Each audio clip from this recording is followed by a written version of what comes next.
പത്തനംതിട്ടയിൽ നിന്ന് സുജു ടി ബാബു കൂടി നമ്മളോടൊപ്പം ചേരുന്നുണ്ട്. പത്തനംതിട്ടയിൽ കളക്ടറേറ്റിൽ 50% ജീവനക്കാരും ജോലിക്കെത്തിയെന്നാണ് നമുക്ക് മനസ്സിലാക്കാൻ വേണ്ടി കഴിയുന്നത്.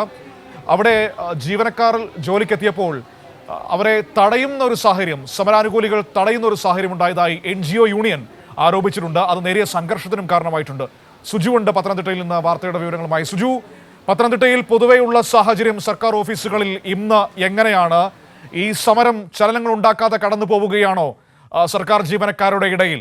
ഒപ്പം തന്നെ ജോലിക്കെത്തിയവരെ സമര അനുകൂലികൾ തടഞ്ഞത് സംഘർഷത്തിനും ഇടയാക്കിയോ? മനു, പത്തനംതിട്ടയിലും സമരം കാര്യമായ രീതിയിൽ സർക്കാർ ഓഫീസുകളെ ബാധിച്ചിട്ടില്ല. 50% ഹാജറുണ്ടെന്നാണ് ഇപ്പോൾ നമുക്ക് ലഭ്യമാവുന്ന വിവരം. കൃത്യമായ കണക്കുകൾ അല്പസമയത്തിനുള്ളിൽ തന്നെ ഹാജർ നിലയമായി ലഭ്യമാകും. ഇന്ന് പത്തനംതിട്ട കളക്ടറേറ്റിൽ വെച്ചാണ് സമര അനുകൂലികളും സമരത്തെ എതിർക്കുന്ന യൂണിയൻ നേതാക്കളും തമ്മിൽ ചെറിയ തോതിൽ വാക്തർക്കവും പരസ്പരം മുദ്രാവാക്യം വിളിക്കുന്ന സാഹചര്യം ഉണ്ടായത്.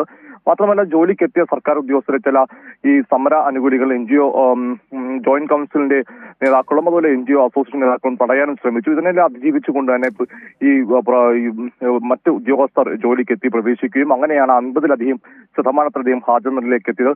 ഇന്നലും പത്തനംതിട്ടയിലും പ്രധാനമായി ഈ NGO യൂണിയൻ നേതാക്കൾ കൃത്യമായി പറയുന്നത് ഈ സമരം ഉന്നയിക്കുന്ന വിഷയങ്ങൾ, പ്രത്യേകിച്ച് ക്ഷാമ പദ്ധതി ഉൾപ്പെടെയുള്ള കുടിശ്ശിക കൊടുത്തു തീർക്കുന്ന സർക്കാർ ഇതിനോടൊപ്പം തന്നെ പ്രഖ്യാപിച്ചിട്ടുള്ളതാണ്. മാത്രമല്ല, ഈ കോൺട്രിബ്യൂട്ടീവ് പെൻഷനുമായി ബന്ധപ്പെട്ട് പത്തനംതിട്ട കളക്ടറേറ്റിലെ ജീവനക്കാർ തന്നെ പറഞ്ഞത് മുമ്പ് ഇത് UDF സർക്കാർ നടപ്പിലാക്കുമ്പോൾ അന്ന് ലഡു വിതരണം നടത്തിയ ആളുകൾ തന്നെയാണ് ഇപ്പോൾ ഈ വിഷയത്തിൽ സമരത്തിലേക്ക് എത്തുന്നു എന്ന കാര്യം കൂടെ ചൂണ്ടിക്കാട്ടിക്കൊണ്ട് തന്നെയാണ് NGO യൂണിയന്റെ പ്രവർത്തകർ ഇപ്പോൾ ഈ ജോലിക്കെത്തിയിരിക്കുന്നത്. മനു.